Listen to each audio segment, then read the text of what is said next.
Hey everyone, welcome back for another episode of I Would Like to Have a Conversation. Theo, how are you? Good. Ruby, how are you? This week we chatted with Adrienne. She's from Canada, which is pretty awesome. We had a really good chat about women's health, her journey from owning a health food company and not shutting down, but moving out from that and moving on to becoming a coach. It was a really good conversation. What do you think, Theo? I think it's a wonderful idea, like in episode 1. Oh, that's good. What about you, Ruby? What do you think?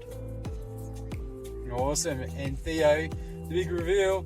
3, 2, 1, go! Superman! It's Superboy! Dope. Superboy. Enjoy the podcast. Bye. Bye. Hey everyone, welcome back. This is episode 5, and I'm here with absolute legend, Adrian. Like, we met through the program that I helped James with, Simple Online Clients, and for me, we just had so much fun on our calls where we took the piss out of nearly everything. And you're like an end. Like, I always enjoy getting up at, because I get up super early for our calls. I used to always enjoy getting up for ours because I knew they were always going to be a conversation. But, so for everyone else who doesn't know you, can you give a little bit of an introduction of who you are, what it is that you do, and where you are in the world? For sure. Yeah. So, hello everyone. I'm Adrienne Michelle, and I am a women's health and nervous system coach. I've been working in the realm of all things women's health for more than 15 years now, like everything from like traditional foods and gut health to hormonal health, and then this huge like missing link piece around the nervous system. And I love getting up in the morning because I love the people that I work with. I love what I do, and I love, the potential of it for changing lives, really. So anyhow, and I am in Saskatchewan, Canada. I give we'll keep going back and back until somebody's like, oh yeah, Canada. Yeah. Canada. It's like Earth. So, Go further, North America. Yeah, exactly. So when we were chatting about doing the podcast, you come up with such a good idea, because I ask everyone, what would you like to talk about? And your idea was Misfits, Mavericks, and Wild at Heart. So where'd that bubble up from? Because that's cool. I like it. Yeah, it's so funny because so we have this conversation, you leave this topic while you're like, what do you want to talk about? And I'm like, you know what? It's been on my mind for years. These are the people that I love. This is who I see changing the world. This is how I see, things, is the Misfits, Mavericks, Wild at Heart. People who do things unconventionally, follow their own heart, and are just like untamable, And it's like, this is actually kind of the essence. How in our work we have this digestible thing that we put up front. It's like, this is what I do. I help women reset their hormones and nervous system in 90 days. But the covert, thing that we do is also there, I think, for a lot of us. And I believe that part of what I do is help women get back in touch with that like authentic part of themselves, this part where the wild, untamable, this is where all of our vitality comes from. These are the people who are changing the world. And it was honestly part of my path as well, learning to accept that part of me and really be comfortable with putting it out there, because I have never followed the paved road. That is not my style. Never. I cannot do it. Even when I go for a walk, my daily walk, the river is not far from here. There's this beautiful path that goes all the way through this entire city, and it's this paved path.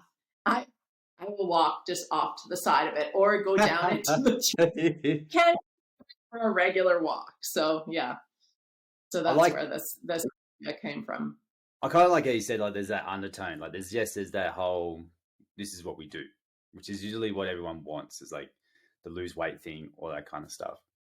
And that's, I mentioned it, I did another episode like 3 days ago with Tom, and it was the same thing. Same as what you said. Like, I did that, but I felt like I was doing a disservice to a degree, where with these dads, they got that result, but I was like, I wanted more for them, because it's what I wanted. Like, I did those things, which was lose that weight or whatever it is, that surface, like I say, surface level. Sometimes it's not trivial, but for us, it's very simple to coach that surface level stuff, I would say, like to lose weight. I'm going to say, I'm going to put a preference on that. It's very simple for me to coach dads, because dads are easy, men are easy to coach. It's very simple. Do this, nothing else you need to worry about. For you, coaching women, there's so many more things to work through. We're actually going to have Colin on and talk about the same thing, but there's so many more things for women to work through to get to that result.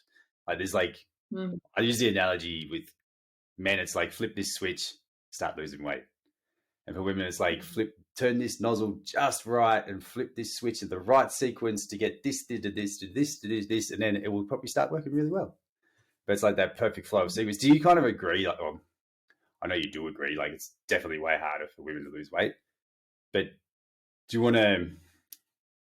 So going back to what I was saying, is like, it's like a gate. It's like the gate to the better world, so to speak. Once they lose that weight, it's like, I call it adventure, seek adventure, and yours is like that wild at heart thing, which is a really cool way of saying adventure, where it opens up more possibility.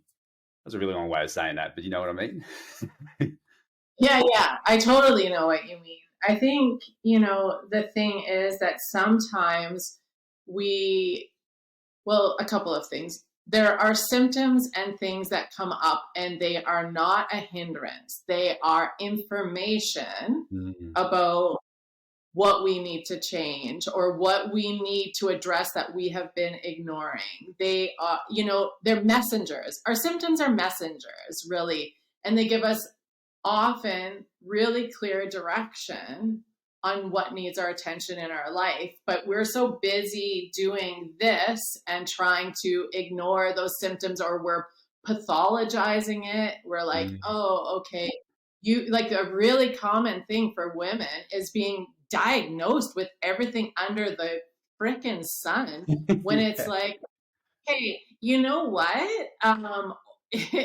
It's like either they're being overdiagnosed, or like their problems are being foo-fooed to the side, kind of thing, or the symptoms. But really, once we turn toward these things, they can actually give us some really clear direction on what is at the root of what we're wanting to or needing to change in our lives. And whether that's like, see, even we talk about weight or hormonal issues and all of those things, and it's really like just one part of the big picture. Like, I never like to just look at the one thing, because don't you think it's so weird that we would be like, oh, okay, I think of it like, almost like hip pain, and then it's like, oh, okay, we're just going to look at the hip, but that's not coming from your hip. Yeah, like your whole body it doesn't work in isolation. Things work all together. So I think it's so important to look at the big picture and then start to like distill things down into smaller digestible chunks that people can act on. But when people say they want to lose weight or whatnot, it's really, there's often something underneath that. Like, I want to have the energy to show up for my family. I want to feel like sexy and vivacious again. Like, I want to have a lot of charge with my partner, like all of these like super important things that maybe took a backseat for a period of time when women, like when our kids are little, when we're in those, we kind of start to forget, because we're just going through the daily grind, trying to survive in this really insular, individualistic culture. And that there's this whole part of us that needs attention, right? And these symptoms start to come up. I have so many women that walk through my door and they're like, oh, okay, yeah, and I get migraines every month, or when I do this, like my thyroid is tanking, like I get the worst PMS, all of these things, and then we start looking at things a little bit more holistically, and then the symptoms resolve, their vitality comes back, things just start flowing, right? So yeah, like you said, it can feel like superficial, these goals, but it's like, or things that people are pursuing, but often I think of it as like the gateway to the big thing, thing. What is the thing? Yeah. I like the thing out of what you said, the charged part, that charged feeling. That's just a really good way of putting it, I feel. And it's kind of, there was like three things you just rattled off, which I don't know if you believe this as well. It's almost like they're too worried about saying it in that way, where it's like, no, I don't know if I should say, I'll just say I want to lose weight.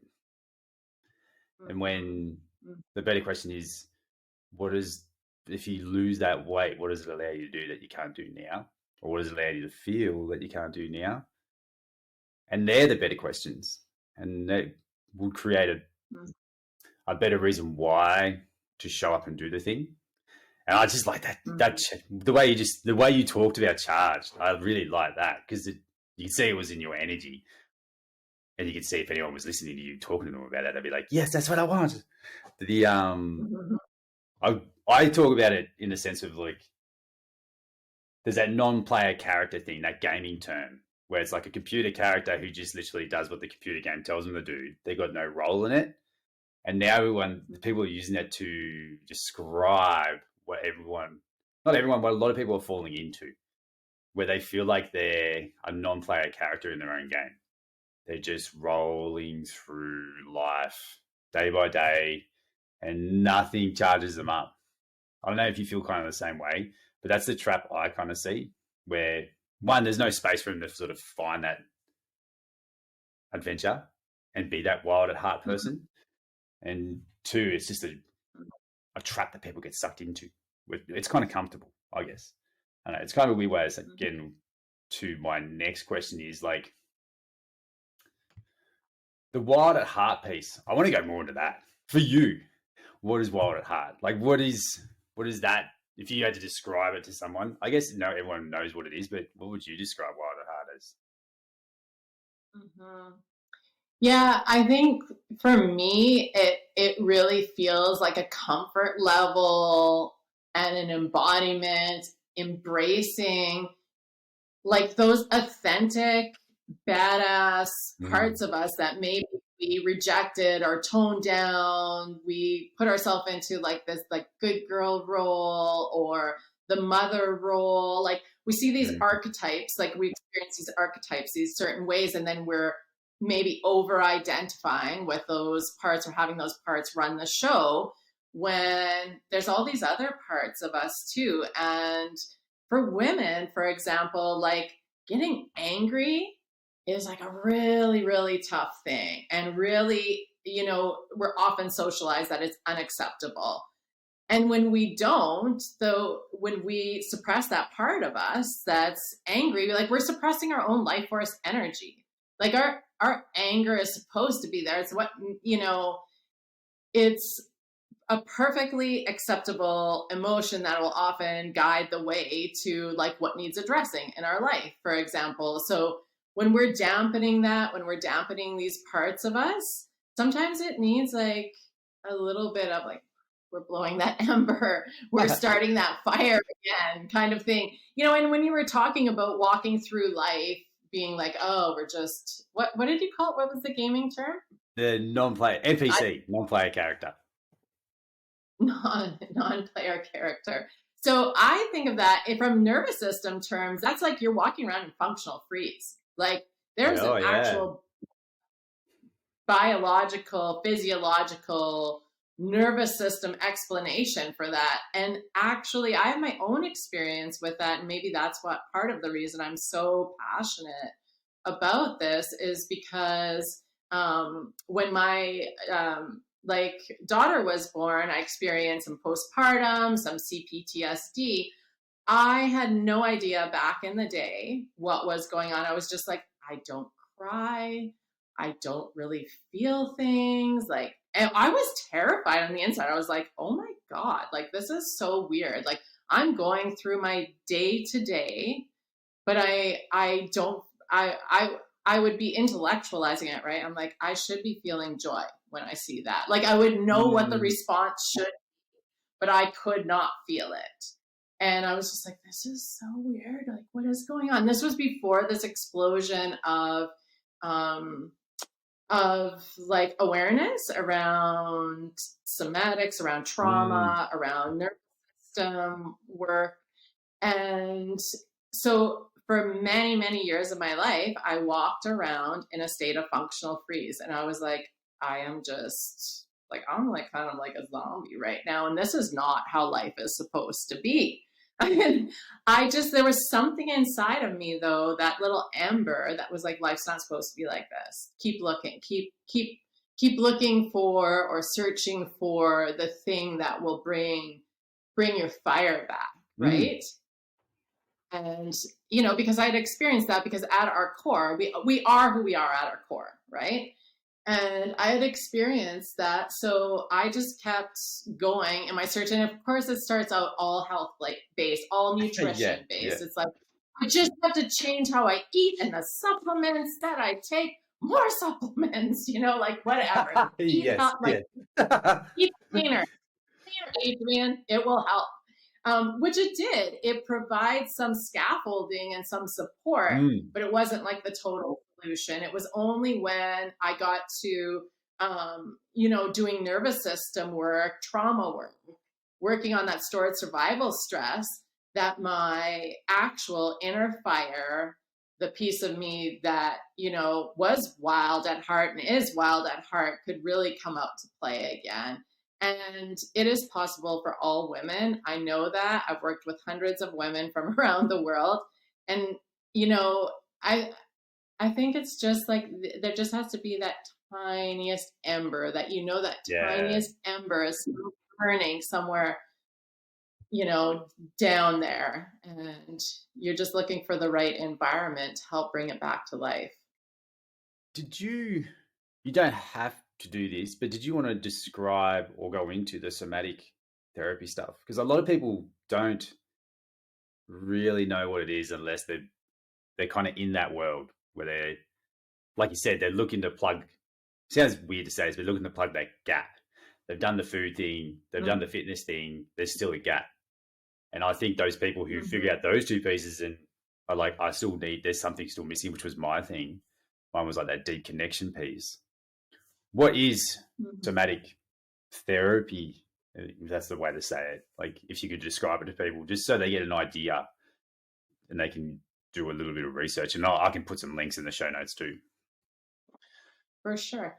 So, so when we work from a somatic perspective, like we are actually recognizing that all of our experiences live in the body. And this is not some like woo-woo out there thing. It is, even though like, I always think this is really funny because traditional cultures have recognized this forever. Yeah. And now science has caught up.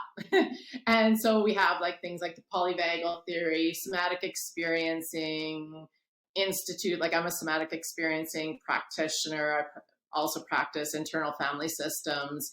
And so there's this recognition that the stored survival stress lives in our body.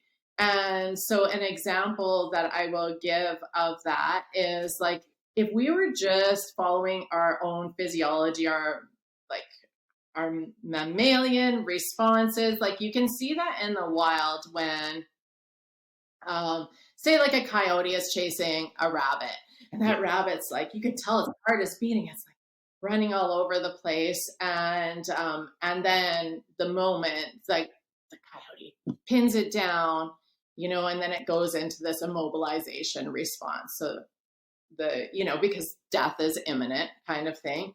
But then something catches the coyote's attention, and it lets the rabbit go. It's drawn away. And the rabbit stays there for a moment, completely immobilized, but then it gets up and it shakes, right? It always just shakes, literally shakes it off, and then runs away. So it's completed that survival response. But in the way that we live today, in the way that we parent, and the way we were parented, there's a lot of suppression of our natural survival instincts, whether it was like, we get mad and we're told like, yeah, don't be like that. That's not okay. Or we cry, quit being a baby, or, those are some of the like more subtle. And then of course there's a whole range of like big T to small t trauma. That's what people don't really recognize, I think, when we're talking about trauma. And even I started out this way, where I remember the first phone call that I made to was actually a somatic relational psychedelic therapist. And because I was eating well, I was like moving, like I was in the top 90 percentile of the world of like the way people take care of themselves, right? And I was still exhausted. Just like, I spend all damn day taking care of myself, like, like this is all I do. And I still felt like shit. And there was still a lot of like things coming up in my life. And I was like, there has to be something I'm missing. So I remember that first call when I said to that therapist, I laugh at this conversation. I said to that therapist, like, yeah, and I think like I grew up in a pretty normal family. And like, I was like, is it possible that I have some trauma? Like, I remember saying this, and now looking back, I'm like, oh boy, Adrian, that was so nice that you thought that you had no trauma. But in the way that we think of it as big T trauma, things that are like, maybe that we remember, it could be like sexual assault, sexual abuse, a car accident, being in war, a natural disaster, like the big T traumas, right? But the way that I see this showing up more often in women's systems, because I'm tracking their nervous system more than the story that they're telling, and I could track that through like the symptoms that they're presenting with, because there's always a pattern, is lack of attunement and neglect. And we don't necessarily remember those things. They're implicit memories in our body lots of times, meaning it's just like there's just a lot going on the inside, or why do I keep reacting this way? Why am I triggered like this? Why do I have IBS? Why do I have all these autoimmune issues? Like I'll see this, this is why I kind of got into like somatic therapy, is because when I was specifically just doing gut health coaching, women would show up at my door, and some of them would be really responsive to nutritional interventions. But by and large, most of them, it was like playing whack-a-mole. We'd get one thing, another thing would pop up. Get one thing, another thing would pop up. The system's like, fuck you. I want you to listen. There's some stuff to deal with. And if you're going to plug that hole, we're going to go over here, get your attention. Like that's how wise our body is. That's how wise our systems are. They're not going to let go until we start to pay attention to some of these things. So we can do all of the like symptom intervention and the symptom plugging that we want, but until we work to listen and decode what's happening in the body. And that's what somatic work does. I'm paying attention to the nervous system and we want to move through, first of all, setting, I know safety can be a triggering word for some people, but really we want the system, the nervous system, to feel a sense of safety, to be able to like bring these things up because if it doesn't feel safe, it's not happening. We won't be able to work with it, right? So there has to be some capacity there. And then we're moving through some of that stored survival stress. And you don't always have to have the story. That's what I love about somatic therapy. People are like, oh my God, am I going to have to like talk about, blah, blah, blah. And it's like, we actually don't need the whole story. We don't even need any of it, really. Like, you can start talking, and my job is to watch for activation in your system. And then we pause and we can work with the nervous system state that's presenting there. That's really, yeah, really interesting. I think really might take a lot of pressure off people who are looking into it, but were worried about, am I going to have to go deep on this thing? There's like a fear of going deep on stuff. They know, well, I guess it's hard, it's challenging. All the good things are. But if it takes the pressure off, like how you said, where we don't have to go into the story and you can just pick up that cue where you can pause.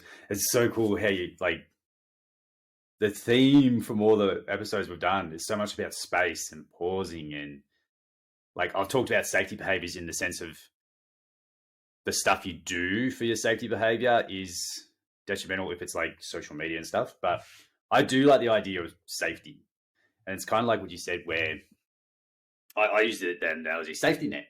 And it sounds like that nervous system work, the somatic work, is like, sort of brings up that safety net, brings it up higher, raising the floor, so to speak. Like, you can only raise as far as your floor anyway. So yeah, it's super interesting. Like, I've never done it. My sister has, and she has recommended it to me, and I've never actually gone in and done the work on the somatic work. And I know I'll probably need to. It's probably my next logical step, if that makes sense. What are the, I guess, what are the key markers, without giving out, usually going into the weeds too much? What do you look for when you're trying to sort of see, when you're trying to, I guess, create that safety space for someone? Does that make sense? Mm-hmm. Yeah, it does. Yeah. So basically, like, we're always starting with like that 10,000 foot view. Like, when somebody, when somebody becomes a client, we're doing an intake. I look often, because this is like the channel that I work through, is like looking at this pattern of physical symptoms, because the body will speak before the brain all the time. Like 80% of information is bottom up. So it's like, people think my way out of this. That 20% is going top down, 80%. And you think about it, it's like, if you drive by, say like an accident or something, and you see it, what's the first thing that happens when you look over there? You're like, oh, you feel your gut cracked and pull before your brain even processes what's happening, right? So our gut is like this major source of information. It's the place, like, developmentally, we feel things first. So I will usually see a pattern of like gut health issues that emerge for people. And, then, like you said, like that foundation, there's two ways of going in and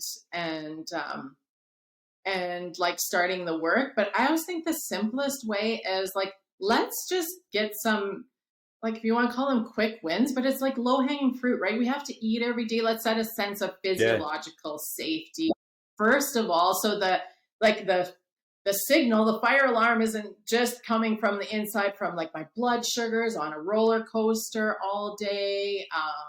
Like, I'm not properly nourished. Like, lots of women are skipping breakfast. They're drinking coffee as the first thing that they do. And it's sending their system into overdrive for the day. Or that we talked about fasting, and it's like, oh my, system that's under pressure, and women's systems, be creating life. Like, we have to nourish this hormonal.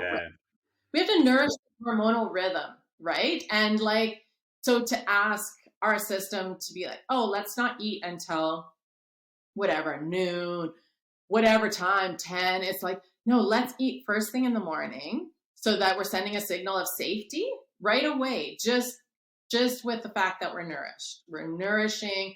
We've laid down a base, and like our blood sugar isn't all over the place. And then we go in and see what's left after that, and do the somatic work, the internal family systems work, like the deeper stress, trauma kind of work, because you have a foundation there to work from. We've ruled out some things, because I don't know if if there are women listening to this, if they identify with the fact of like when you get hangry. Okay, this still happens to me once in a while, where I have like a really busy day and I'm like, oh my God, like I did not eat lunch or whatever. And I'm like, I've got this 90% lick now, but every once in a while.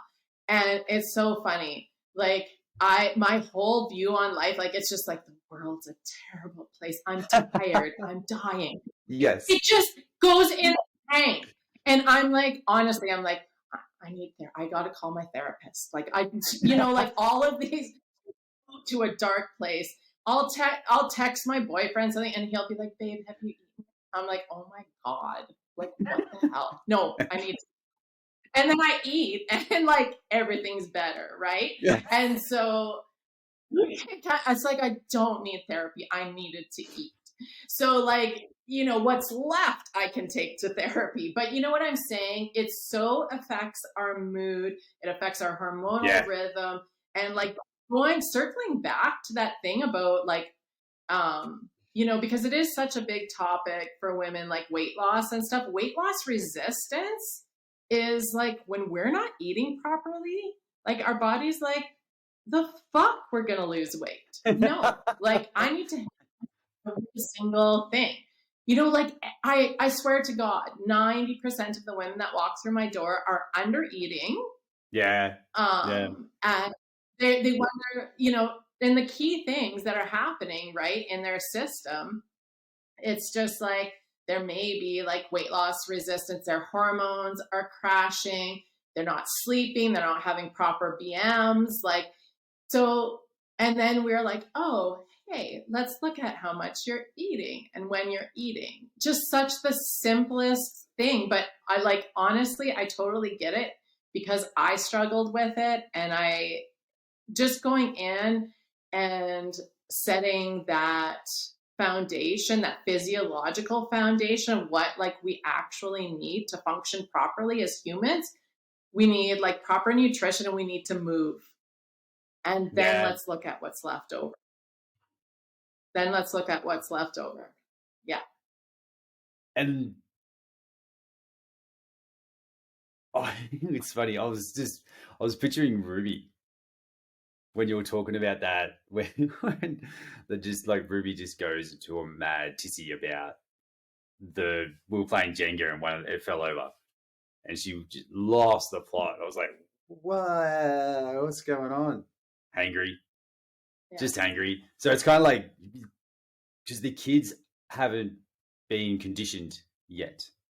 That's the way I kind of see it. Is like, so their behaviors are literally like the basic human behaviors that nearly everyone should have, but a lot of us have sort of conditioned it out of us, where we're like you said, that under eating thing, because everyone wants that thing of looking, like a better word, looking good naked.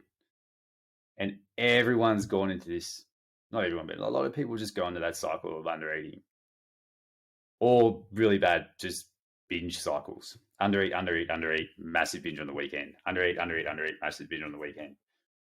And it's like how you said that nourishing the body piece, where not all the stuff sort of clears up, but when they get that nourishment right, a lot of things sort of make more sense. Gatekeeping, like we've just been talking about. It opens the door up to better questions. Mm-hmm. So I think I want to go to this Mavericks piece and the Misfits piece for you. Like, this is a big flip, because you got super passionate then. It was really fun to see the way you were talking, which was cool. And I like I want to touch on really quickly because I want to give people an idea of like your journey. You had a really successful company and you kind of shut it down. Mm-hmm. So, Yeah. and this is like we're both manifesting generators. If anyone wants to look at that human design stuff, this is literally our game plan. We build stuff and we're like, meh, shut that down, go to the next one. So I want to talk with you on that journey, that piece. I know it's tangented away from what we were just talking about, but I think it kind of leads into how you've learning yourself. And I think it's just a good conversation in the sense of what we've been talking about, which is like getting that nourishment and ticking those boxes, so to speak, so they can actually listen to their gut and what they're doing next. And speaking of manifesting generators, we literally have to listen to our gut for every decision that we make. As soon as we go head, we stuff it up.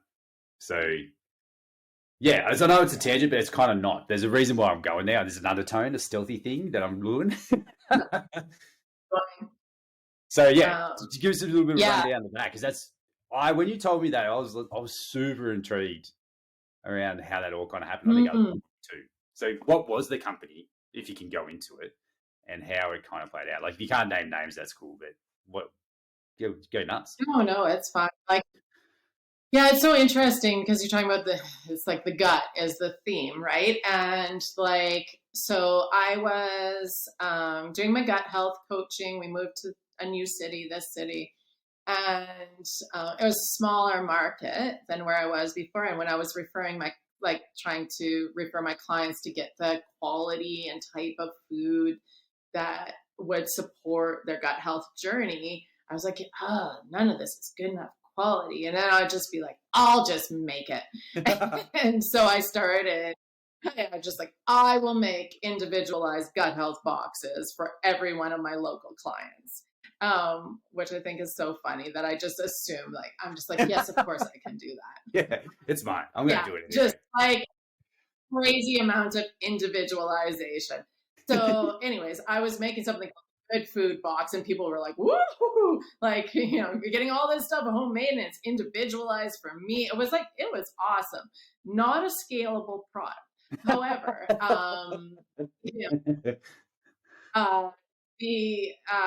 some stores in this city were like, oh, can we start carrying your probiotic sauerkraut? So, there's two different kinds of, there's canning and there's fermenting. And when we ferment, so canning is the shelf stable. If you see krauts and, pickled beets or whatever on the shelf, all the microbes have been killed because they've been heat sanitized. But when we do this the old fashioned way through fermentation, they're teeming with microbes. And so good microbes that we want to repopulate our gut, better than probiotics because they can actually get some traction in our system. And so anyways, one store would ask to start carrying this and another store and another store. And I accidentally scaled into having a food manufacturing business. Whoops.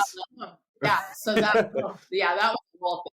All of a sudden I'm running a food manufacturing business for major grocers. Because it just kind of got more and more popular and people recognize the quality of it. I'm a real stickler for quality. And so this thing started scaling and I started questioning along the way. I know what my passion is. I know what brings me to life, and it's coaching and teaching. And I'm like, all of a sudden I'm a food manufacturer. I'm doing a lot of this detail work that I have zero interest in this kind of stuff. But I actually, we had scaled, we had investors come in, and there was one day I was just kind of sitting there doing a survey of my life and where things were at. My marriage was falling apart. This business was scaling and I was seeing the full scale commitment I would have to leave everything else that I really loved behind. And I was sitting there and just went, I'm not doing this. I'm going to sell this business. And it honestly, at that point, truthfully, was like, when I look at it, was unsaleable. Like, because we were in our scale up phase. So we were, we had just made major investments in equipment and in, like in the facility and stuff. So it wasn't looking like there was a lot of potential, but there wasn't a lot of returns at that point. And I just knew, I was like, it was again, that gut thing. I'm like, I will sell this business and this is how I'm going to do it. And so speaking of the whole Misfits, Mavericks, Wild at Heart, there was not a doubt in my mind that I could do that. I was just like, yeah, that's how it's going to be. I'm going to take this picture. This picture is going to be what sells it. And sure enough, that's what happened. So within, manifested. Yeah. So within a couple of months, and I had sold the business, and there was locally some women that invested in startups. They saw the potential of the company and bought it. And what they saw that helped them know that this company was for sale was the picture, that I was like, this is what I have to do. And so I sold it. I walked away from it completely, which a lot of people would think is crazy because I was offered to retain shares in the company. I was like, no, because I could tell in my system that lingering attachment was going to be a hindrance to me. And there was something in me that told me that there were other things that I wasn't aware of at that moment, but if I was to keep shares, it would just drag my life down to a place that wasn't the place that I wanted to go. So I divested myself of the entire company, of the shares. And since then, different things have sort of come to light about the path that's in some of the partnerships from where the company has gone now. And I'm like, I would not have wanted that in my life. So I'm really grateful, because I always say that our nervous system, our gut feeling, is taking in all sorts of information that we can't process quickly with the brain. So this is called interoception. It's taking in information from all different places. The body can process it. And I just kept having this feeling like, I'd be like, my brain would say, you should keep those shares. You're going to make some money. And I would just go, and I'd go, I can't. Well, every time I ignore my gut, I can't do it. So that's the story of the company that I started. And it's now, the products are across Canada, and it's doing really well. And so it's nice to see the legacy and that it's helping people and, whatnot. And I am also very, very glad that I made the choices that I did, even though they did not make any sense whatsoever at the time. And that's kind of the thing too, I would say. A lot of times it doesn't make sense in the moment, but when we stretch the goal line out, it did. You could sell straight away. And I totally agree with that idea of if you just kept the shares and like you said, the direction it went, it would have just, the gut wrenching feeling of seeing it happen, if you were still in it, would have been so much more detrimental. And it's kind of we do, our personality types are that we like dabbling in a lot of things. It's just how we like to do stuff. Mm-hmm.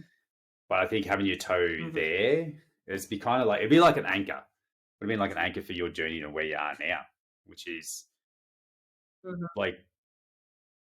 we had a conversation, one of the last ones we had where it was kind of how you, I think it was kind of just after you sold the shares and everything, and you went into wild mode, where you went you got to talk about as much as you want to talk about, but it was like a sense of freedom.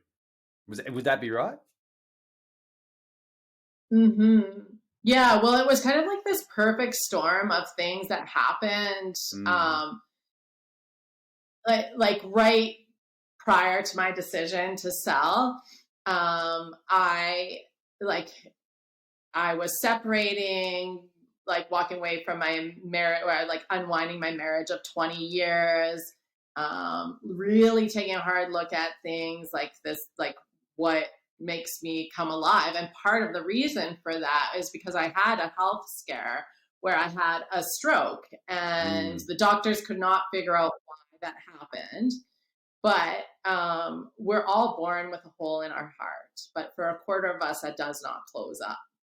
And it just so happened that the doctor said, it's like the moon and stars had to align and blah, blah, blah. And this little clot went across there.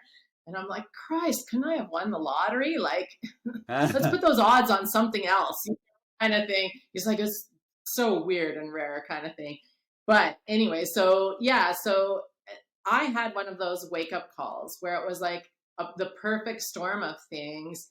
And it just really, I guess, drew me to like reflect on how I wanted to live, how I hadn't been living really the way that I wanted to, or in alignment, and what I wanted to, like, where was that sense of aliveness? And I was like, I'm the one who creates that. I'm the one who gets to decide that. I'm the one who, decides what's next. So yeah, I always call that that was like my I took a year off basically to dance and go to concerts. I love live music. I love dancing. It's just like to go to the beach, to dance, and to go to concerts and hear live music. And it was the best summer of my life. I was 48 years old. So anyways, and these parts of our life, like we could kind of think like, I should be doing this at this stage and doing that at the, this other stage. But it's like, you get to decide and live how you want to live. And there are no limits except for the ones that we place on ourselves, whether it comes to our health, the way we live. So that's sort of what the backstory on that.